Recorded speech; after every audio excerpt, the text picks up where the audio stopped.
Good morning, this is Josh Mass Gunworks. I just got back from the firehouse this morning and got a package I've been waiting on. I got a really good deal on a scope from a Black Friday purchase. I'm had the opportunity to become a dealer for a newer company called Arken Optics. I believe they're based out of Colorado. I'll check that and correct that statement if it's incorrect. But they're run by veterans. They're good guys. I've had several chances to talk to one of the owners. Good people, and I thought I'd give their product a shot. I don't like to suggest things to customers that I don't think are good. So as I test this and evaluate it, I wanted to take the time to share the experience with you and give you the opportunity to make your own decision. I don't like to spend money on stuff unless I think it's good quality. I chose to purchase this scope because based on what I was seeing and hearing from the people I talked to that have them and the guys that run the company, I felt like it was something worth checking out. It sounded like a quality optic. So without further ado, I'm just gonna unbox some things, show them to you. I ordered a mount as well. It's called the Rigid Light. It's a one-piece. It's made out of aluminum. And one of the things I noticed right away is this feels good. I know it sounds kind of odd, but when you buy something and you pick it up, feel it in your hand, sometimes you can just tell this is cheap, and I shouldn't have spent my money on this. That is not the case with this. It feels rugged. One of the things I noticed they did with their mounts in particular that I've never seen anybody else do, they took the time to engrave the torque specification. So this is the part that mounts to your rail that holds it to your rifle. You're to torque it to 30 inch-pounds. And here on the rings,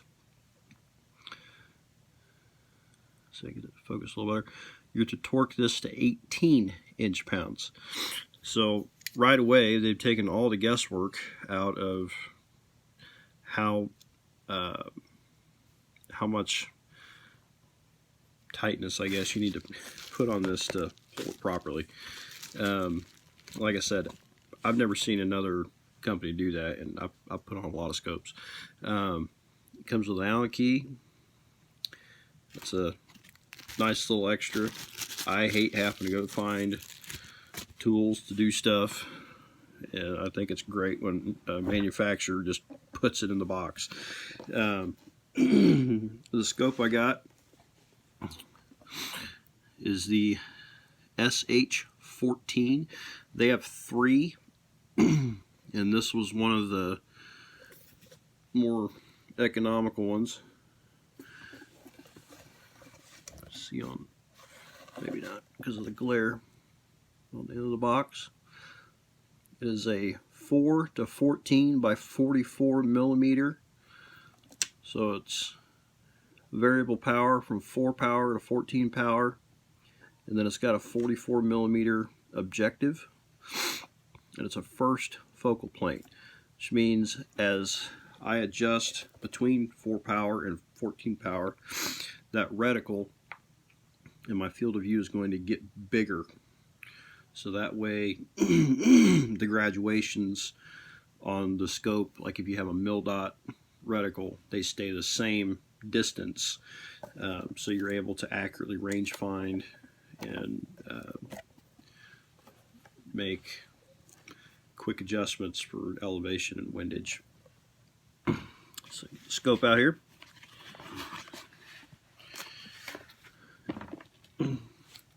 Comes with an Allen key. Comes with a cleaning cloth, and it's in this nifty little fold-up envelope. It's got their company logo on it. Comes with a set of caps.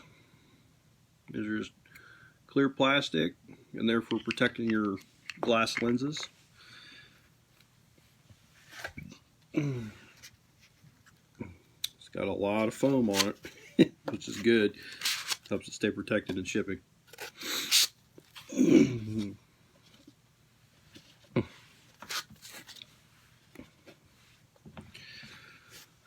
So on the top here, this is your elevation reticle, or I'm sorry, turret. Each click is 0.1 milradian. So a milradian is approximately 3.6 inches at 100 yards, or 3.6 minutes of angle, and that will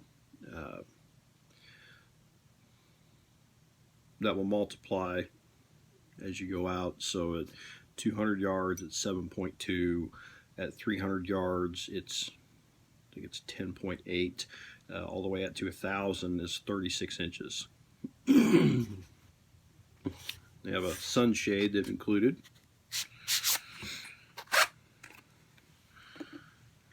With the, you hear guys talk about minutes of angle. Basically, a minute of angle is an inch at 100 yards, and just like the mill, that multiplies as you go out. So 1 inch at 100, 2 inches at 200, 3 inches at 300, out to 1,000 is 10 inches. So 1 minute of angle stays 1 minute of angle. Just based on your yardage, you need to do a little bit of simple math and figure out how many inches that is. So the sunshade screws onto the end, and it's like wearing a visor. Just helps keep the sunlight from glaring on the lens and keeping that glare out of your eye. They have a parallax adjustment, so you've got a couple different ways to focus this. You got your focus here, which will move this lens in and out,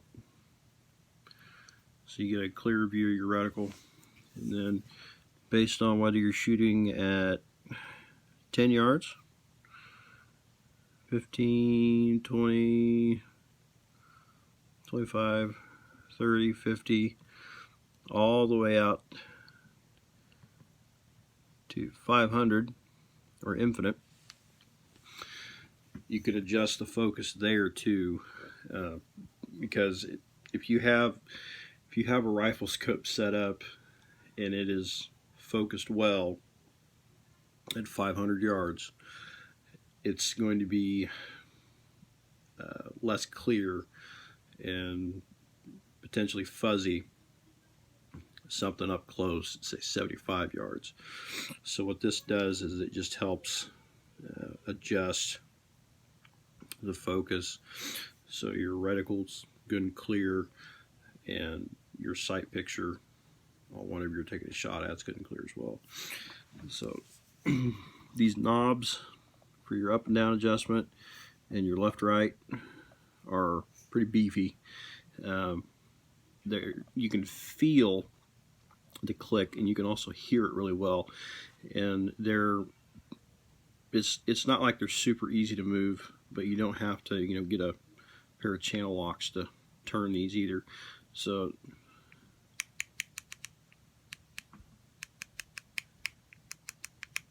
sure you can hear that. The way these are made, once you get your zero set, say you sighted in at 100 yards, and that's where you want your 0 point to be.